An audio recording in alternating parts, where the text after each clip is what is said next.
তার সাথে দেখা হয় যদি, আবার বছর কুড়ি পরে হয়তো ধানের ছড়ার পাশে কার্তিকের মাসে।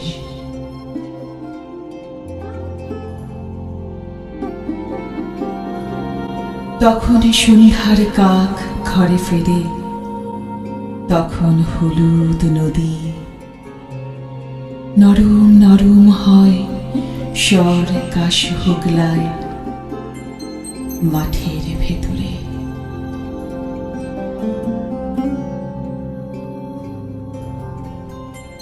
অথবা নাইকো ধান খেতে আর ব্যস্ততা নাইকো আর, হাঁসের নীড়ের থেকে খড়, পাখির নীড়ের থেকে খড় ছড়াতেছে